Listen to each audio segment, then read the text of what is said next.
বিসমিল্লাহির রহমানির রহিম। শুরু করছি মহান আল্লাহর নামে, যিনি আমাদের সৃষ্টি করেছেন।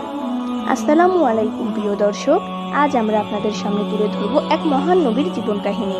তিনি ছিলেন ধৈর্য ও আল্লাহর প্রতি অবিচল বিশ্বাসের এক উজ্জ্বল দৃষ্টান্ত। তিনি হযরত নূহ আলাইহিস সালাম। আসুন শুনি তার জীবনের বিস্ময়কর কাহিনী। হযরত নূহ আলাইহিস সালাম ছিলেন আদম আলাইহিস সালামের অষ্টম বা দশম প্রজন্মের বংশধর। তিনি এমন এক সমাজে জন্মগ্রহণ করেন যেখানে মানুষ শিরকের অন্ধকারে নিমজ্জিত ছিল।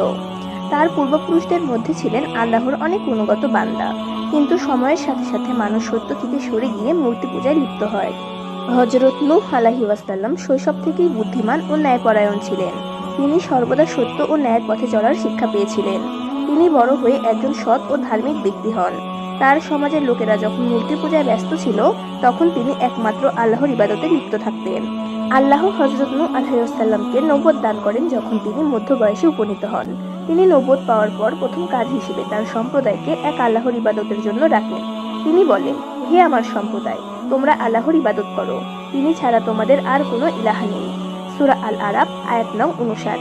নূহ আলাইহিস সালাম তার সম্প্রদায়কে বোঝানোর চেষ্টা করেন যে মূর্তিগুলো তাদের কোনো উপকার বা ক্ষতি করতে পারে না।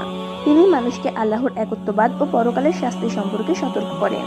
কিন্তু অধিকাংশ মানুষ তার কথা শোনেননি, বরং তারা তাকে উপহাস ও অপমান করত। হযরত নূহ আলাইহিস সালাম টানা 950 বছর তার সম্প্রদায়কে সত্যের পথে আহ্বান জানিয়েছেন।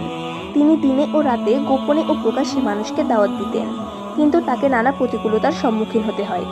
হে আমার প্রতিপালক, আমি রাত দিন আমার সম্প্রদায়কে আহ্বান জানিয়েছি, কিন্তু আমার আহ্বানে তারা আরো বেশি দূরে সরে গেছে। সূরা নূহ আয়াত নং 5 থেকে 6। লোকেরা তার কথা শোনার পরিবর্তে তাকে উপহাস করত, তাকে পাগল বলত এবং তাকে হত্যা করার ষড়যন্ত্র করত। কেবলমাত্র অল্প সংখ্যক মানুষ তার উপর ঈমান এনেছিল।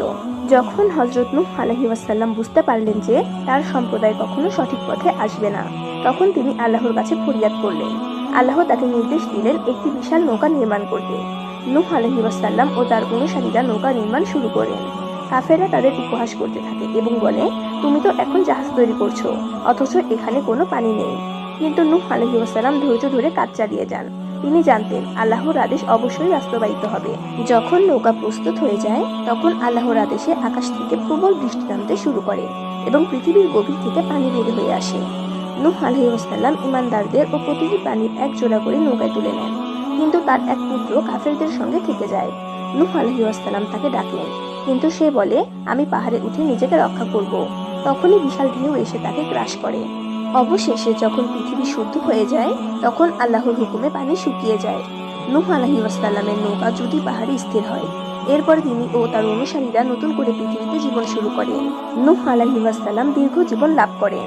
এক বর্ণনায় এসেছে তিনি 950 বছর দাওয়াতি জীবন অতিবাহিত করেন এবং এরপর আরও বহু বছর জীবিত ছিলেন। মৃত্যুর পূর্বে তিনি তার সন্তানদের আল্লাহর প্রতি অনুগত থাকার উপদেশ দেন।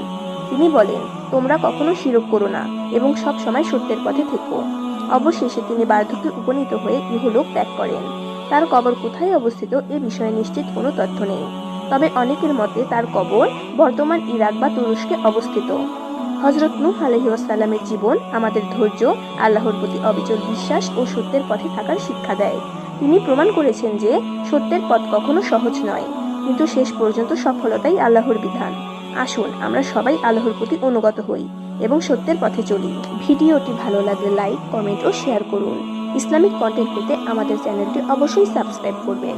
আসসালামু আলাইকুম ওয়া রাহমাতুল্লাহি ওয়া বারাকাতুহু।